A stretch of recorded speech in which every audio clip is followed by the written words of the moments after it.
the orthoPAC, hosted by Sam Dyer. Welcome to the orthoPAC, where we discuss up-to-date orthopedic topics for the busy clinician.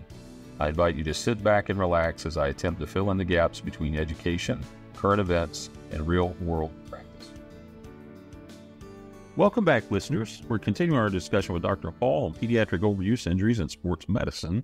Listeners, Dr. Hall recently gave a couple of presentations at our Phoenix meeting, and this podcast is based on one of those talks. Okay, last diagnosis, little leaguer shoulder, and I made a little joke. Who gets these? Little leaguers. But anyway, yeah, can you please talk about that a little bit? This is one I haven't seen, and this is also referring back to that first episode where we talked about the times that you'll get contralateral film. So, Dr. Hall, could you please shed a little light on little leaguer shoulder?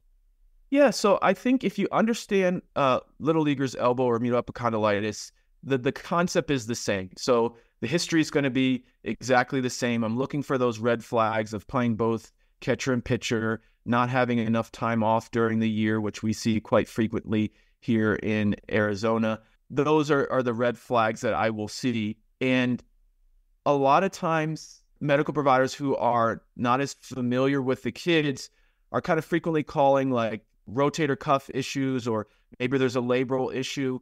I don't want to say like that's impossible, but it is very unlikely that a 12-year-old athlete has a rotator cuff tear. I've never seen a rotator cuff tear in the 10 years that I've been doing this that had any clinical significance in a pediatric patient.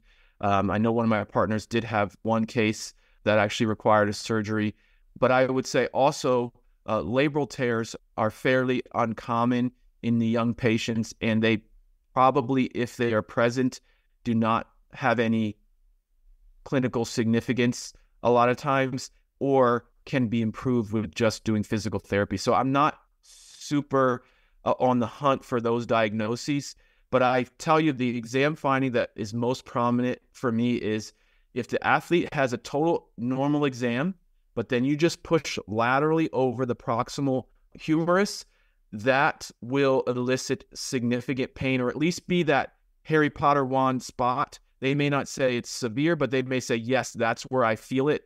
And if you look at a plain x-ray, you're basically pushing over the lateral aspect of the growth plate. I think it can be difficult to press anteriorly or posteriorly just with all of the muscle mass in the way. So that's kind of my exam finding is no other pain on exam, and pain directly over the lateral aspect of the shoulder. That is the pain that they feel. It can be challenging to see any widening of the growth plate, and that's why I do think what I'll just get is a simple 2-view shoulder x-ray, so internal rotation and external rotation. You know, it's different than our standard where we get an axillary and Y view, but if I'm just suspecting little leaguer shoulder, I'll do at least those 2 views bilaterally, because again, a lot of families will come in thinking that they have a labral tear, and if you can show them, hey, look, see this side's a little bit wider than that side, it matches up with your pain, they seem to be very satisfied with that diagnosis. Same thing as far as treatment. Some people will shut these patients down for 3 months, and I don't think that's unreasonable. I try to do like half and half, so like no throwing for 6 weeks, gradual progression for the next 6 weeks, and then get them back to game ready. But I can be convinced to push a little bit faster depending on how much pain they're having and what sport they're playing, or if they'll be willing to come out of the catcher or pitcher position. But it's basically essentially a stress fracture to that growth plate, exactly the same as the gymnast wrist would be, and exactly the same as the medial epicondylitis as far as management. And so I think that patient education can be very helpful in this scenario. Awesome. And Dr. Hall, I just wanted to ask, is there anything else we should say about pediatric overuse injuries in sports medicine? And we really appreciate you coming on the podcast, taking your time to talk about everything, but any closing thoughts?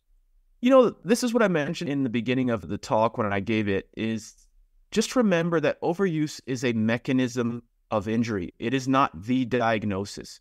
So if the family leaves with a diagnosis of overuse of a shoulder or an ankle or a knee, challenge yourself to be more precise about your diagnosis, because that precision can help on the PT side and improve recovery patient satisfaction. So I think all of those things are important, and that comes from just pushing yourself to be more precise about using the term overuse versus a very specific diagnosis.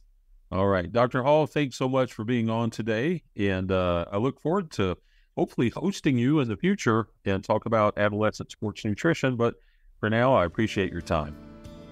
Yes, thanks for having me again. It's a pleasure, and I appreciate the invitation. Thank you for joining the orthoPAC podcast.